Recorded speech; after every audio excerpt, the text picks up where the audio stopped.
amalan-amalan sunnah yang dianjurkan, ditekankan sekali pada saat bulan Ramadan. Di antaranya menghatamkan juz Al-Quran. Saking istimewanya di bulan Ramadan ini, sehingga ada nama-nama lain dalam bulan Ramadan ini yang secara khusus menyebutkan, kalau yang saya ikutin, saya baca ada sekitar nama lain dalam bulan Ramadan itu ada 8, mungkin lebih Pak Ustadz Imad ya.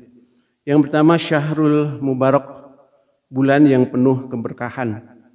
Kemudian Syahrul Qiyam, bulan didirikannya sholat, banyak-banyak sholat, terutama sholat sunnah tentunya. Kemudian yang ketiga Syahrul Quran atau bulan Al-Quran. Kemudian yang keempat Syahrul Ibadah atau bulan ibadah. Kemudian yang kelima Syahrul Gufron atau bulan penuh pengampunan. Kemudian Syahrul Sober, bulan penuh kesabaran. Harus sabar nunggu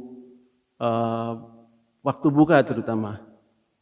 Jam 4 mungkin sudah duduk di meja, mungkin Wak Endang itu cerita, jam 4 sudah duduk di meja nunggu kapan azan berkumandang. Padahal masih 2 jam. Kemudian yang ke-8 Syahrul Tarbiyah atau bulan pendidikan dan pembinaan. Ini yang dilakukan oleh teman-teman Tarka.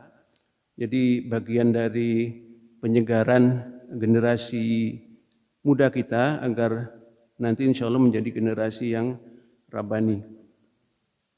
Ibu-bapak sekalian, bagi kita, saya pribadi terutama, jamaah-jamaah yang sudah berkepala 50 ke atas, ini tentunya harus menjadi perhatian. 50 ke atas, lebih-lebih 60 ke atas, lebih-lebih lagi 70 tahun ke atas.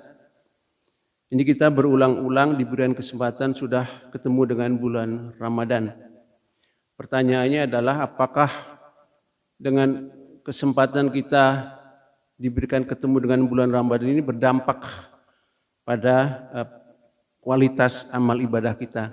Karena itu akan menjadi ukuran betul nanti ketika kita menghadapi sakaratul maut dan kemudian apa yang akan kita pertanggungjawabkan di hadapan Allah.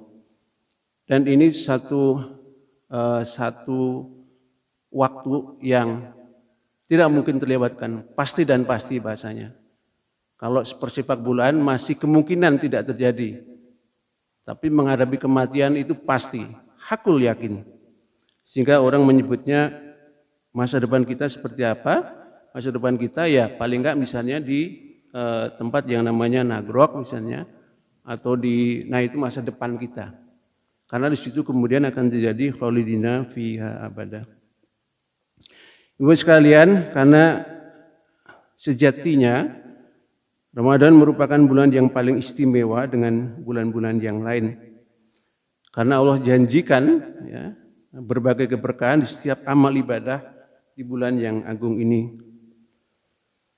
Karena kalau tidak, ibu sekalian, jangan-jangan kita, saya terutama, ibu bapak, anak-anak, ibu bapak sekalian yang sudah terkena kewajiban menjalankan saum misalnya, masuk dalam kelompok yang disebutkan dalam hadis Rasulullah SAW yang agung, yang diriwayatkan oleh Imam An-Nasai dan Ibnu Majah, yang artinya berapa banyak umatku atau orang yang berpuasa tidak mendapat pahala puasa kecuali hanya lapar dan hausnya saja.